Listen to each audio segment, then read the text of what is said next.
Virgo, you're in someone's therapy session, and I want to let that land for a second before anything else, because there's something specific about that image, about someone sitting across from a professional whose entire purpose is to help them understand their own interior landscape, and that professional registering something in the pattern of what they're hearing that tells you everything you need to know about the level at which you've gotten under this person's skin. You didn't try to get there. That's the thing I keep coming back to. That's the thing that makes this different from the kind of situation where someone has been obsessed over because of drama or conflict or the specific electricity of something volatile. This isn't that. What I'm picking up is something quieter than that, more specific, more in the particular register of someone who can't stop talking about you, not because of what happened between you, but because of who you are, because of what you represent to them, because of the specific, irreplaceable quality of you that apparently keeps surfacing regardless of what else is on the agenda. Even in the most structured, clinical, this is supposed to be about your healing context available, there you are. Let me describe what those therapy sessions have actually looked like. Not the room, not the therapist.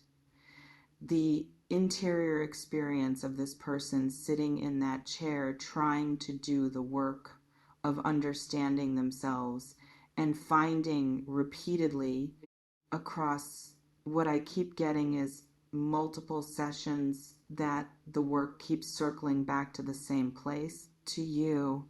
And I want to describe how that circling actually happens, because it's not always direct. It's not always a case of them walking in and immediately saying your name and beginning a monologue. Sometimes it's more oblique than that. They'll be talking about something else entirely. A pattern they've noticed in themselves, a tendency, the specific way they respond to certain situations or certain kinds of people.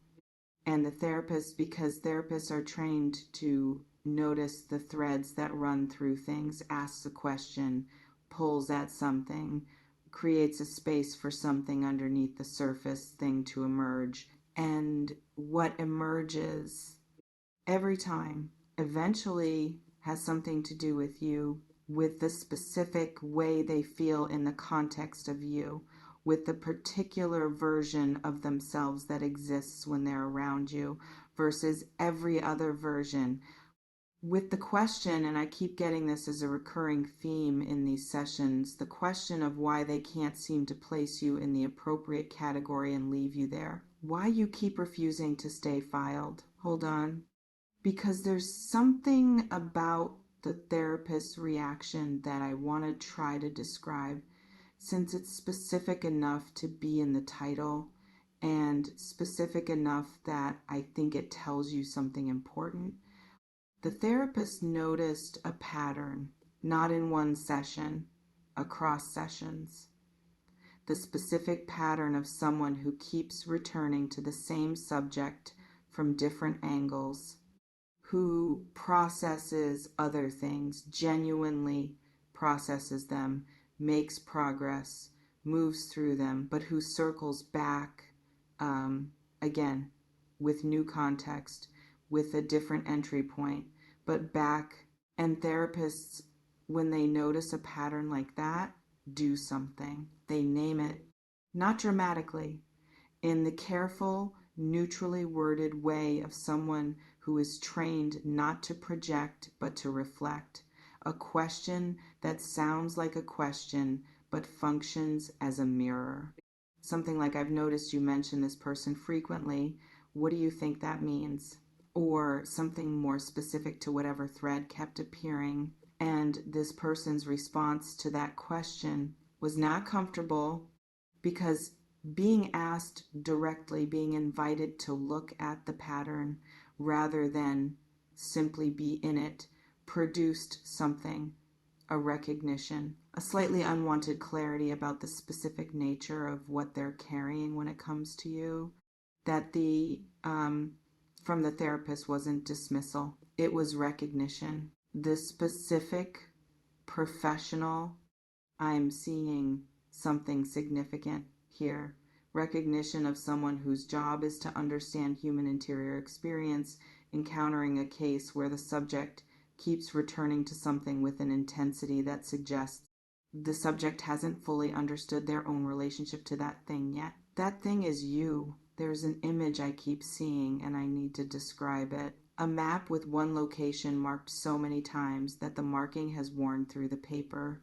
Not because the location was put there deliberately, because every time the map was consulted for any reason to find any destination, the eye kept returning to that marked spot, kept orienting from it, kept measuring distance and direction from it as though it were the center of the map, regardless of where the actual destination was. You are the marked spot.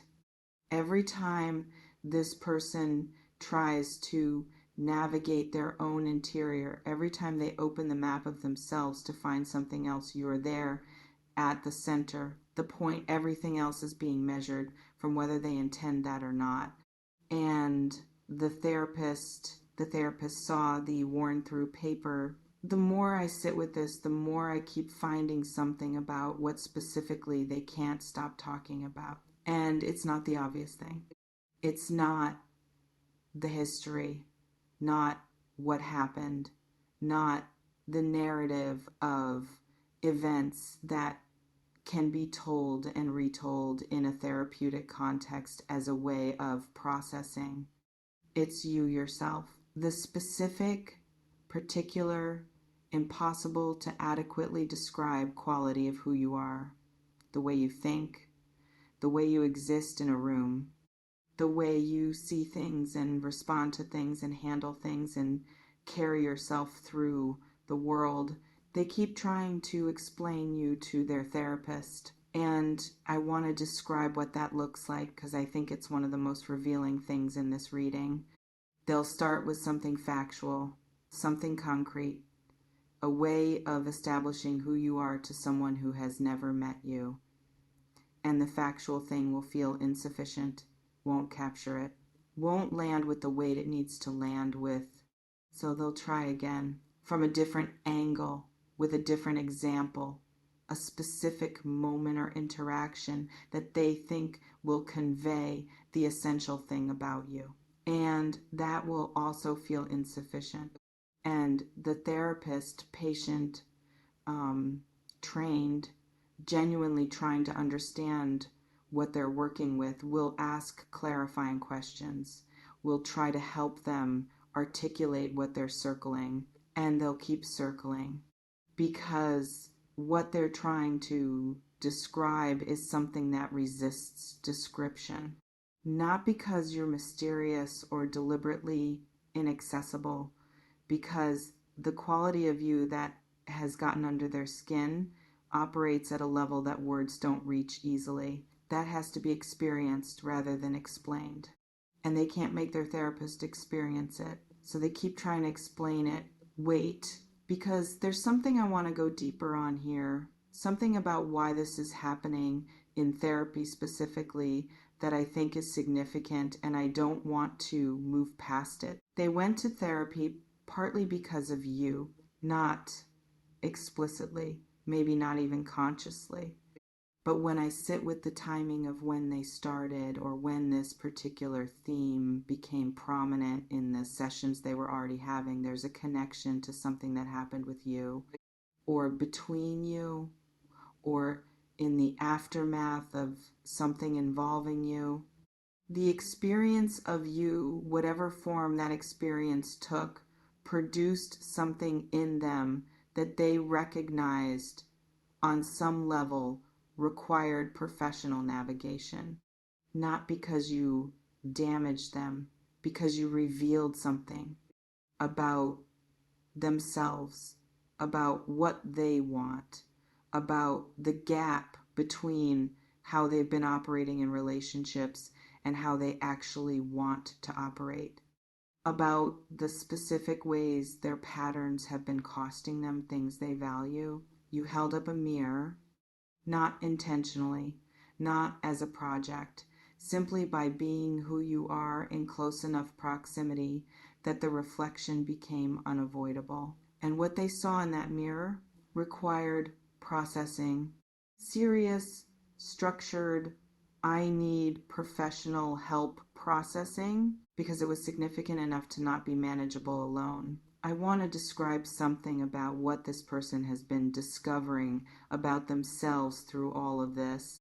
Because the therapy isn't just about you, it's using you as the lens through which they're examining something larger, something about their own patterns, their own tendencies, the specific ways they've been getting in their own way in relationships. And through the lens of you specifically, things are becoming clear that have been murky for a long time. The specific thing they keep doing that creates distance when they want closeness. The specific fear that operates underneath that thing. The specific history that produced the fear. The chain of cause and effect that runs from their past through their present, and that has repeatedly and without their full awareness produced outcomes they didn't want, including whatever happened with you, including the specific way things went between you or didn't go, or almost went and then didn't. That keeps surfacing in sessions as something unresolved, something the usual processing isn't fully touching. Because here's what I keep finding. The thing with you isn't just a relationship thing, it's a revelation thing. You're the situation where their patterns became visible in a way they couldn't deny, where the cost of those patterns became personal enough and significant enough that the motivation to actually change something, not just understand it intellectually, but change it in behavior, became real. The therapist is helping them change something, and you're the reason they finally wanted to. I want to talk about something that might feel complicated to hear. This person is genuinely working on themselves. And I want to say that specifically because I know how easy it is to receive the information in this reading. Someone can't stop talking about you. Their therapist has noticed. They're clearly in some kind of internal upheaval about you and interpret it primarily as flattery, as evidence of your impact, as confirmation of your worth. All of that is true. And what's also true is that someone doing therapy work is someone in the middle of a process, someone who has identified that something in them needs to change and is actively engaged with the changing of it. Someone who is, by definition, not yet finished. And unfinished people, people in process, are both more promising and more complicated than people who aren't doing the work. More promising because the work is real, because the self-awareness being developed is genuine, because what emerges on the other side of real therapeutic work is a version of a person that is meaningfully different from what went in. More complicated because you'd be entering something mid-process, and mid-process has its own textures, its own moments of regression alongside the progress, its own need for patience and the specific tolerance for someone who is actively trying to be different but isn't there yet. I'm not saying don't, I'm saying know what you're looking at. There's something about how you've been going about your life while all of this has been happening in someone else's therapy sessions that I want to name, because you had no idea. That's the specific quality of this that I find most remarkable when I sit with it. You've been living your life, doing the things, navigating your own interior landscape, moving through your days with that particular Virgo quality of sustained, mostly invisible effort, with no knowledge that somewhere in a therapist's office your name keeps coming up, that someone keeps trying and failing to adequately describe you to a professional, that a therapist has noticed a pattern and reflected it back and produced in this person a moment of uncomfortable recognition. You've been going about your day, completely unaware of the space you're occupying in someone else's most private, most honest, most protected interior space. And there's something, I want to try to capture this without overstating it. There's something quietly significant about that, about being significant to someone in a context that has nothing to do with your awareness or your participation or your consent. You didn't do anything to be in those sessions. You just are. And what you are is apparently enough to keep showing up in the most honest space this person has access to. The more I sit with this, the more I keep finding something about what happens next. Because all of this interior work, all these sessions, all this circling, all this recognition of pattern and fear and the gap between who they've been and who they want to be, it's building towards something, an action, a specific considered this is different from before kind of reach, not impulsive, not the reach of someone who decided spontaneously to do something, the reach of someone who has been preparing, who has been doing the work specifically because they understood at some level that the work was necessary before the reach could be anything other than another repetition of the same pattern that created the distance in the first place. They've been getting ready. The therapy has been the getting ready.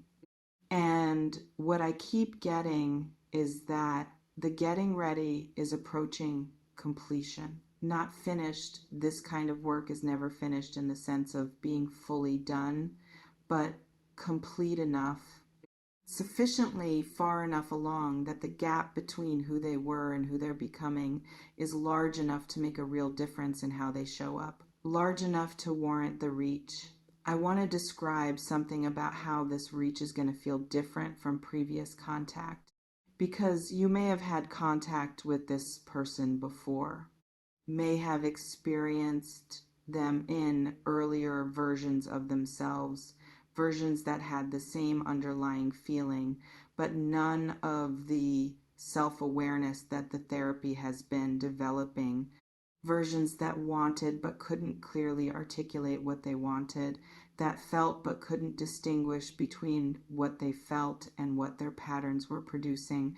This version is more legible, not perfectly legible. People in process are never perfectly legible, but more able to name what they're experiencing, more able to distinguish between a genuine feeling and a pattern response, more able to sit with something difficult without immediately defaulting to the behavior that protects them from the difficulty, more able to actually be there in a moment, in a conversation, in the specific vulnerable space of telling someone something true about themselves.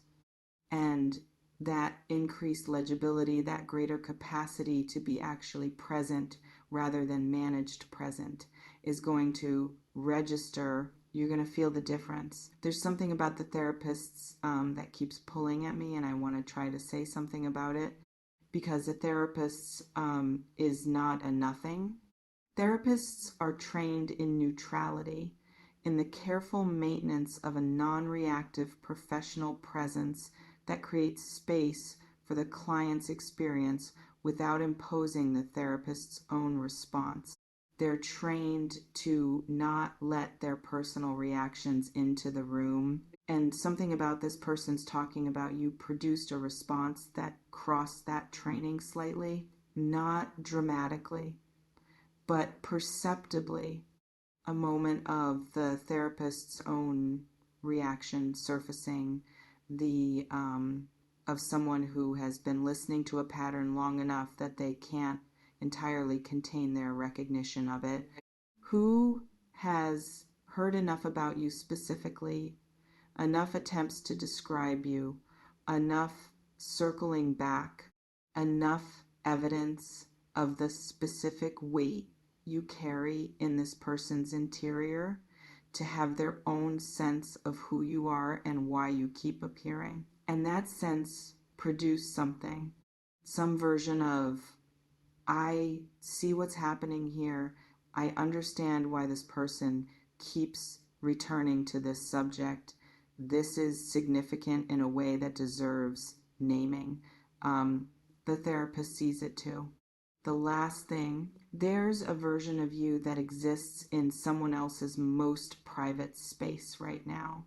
Not the version you present to the world, not the version you curate for different contexts, not even the version you know yourself to be. The version that lives in someone else's telling of you.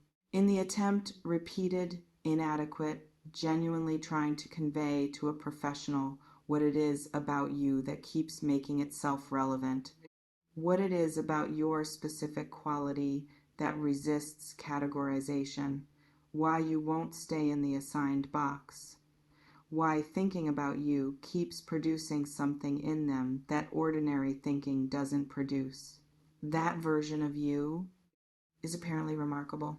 Remarkable enough to keep a therapist's attention across multiple sessions. Remarkable enough to produce from someone trained in professional neutrality.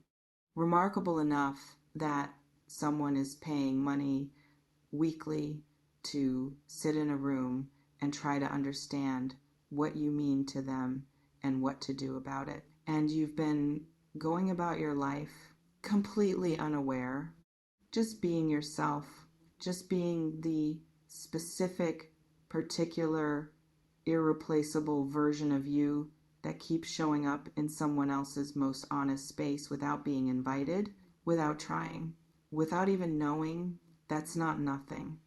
That's actually everything. The most compelling thing about you isn't what you perform. It's what you are when you're not performing anything. And apparently, that's the thing someone can't stop talking about, even when they probably should be talking about something else. Even in the room specifically designed to talk about something else, even when the professional in that room gently suggests that maybe it's worth examining why.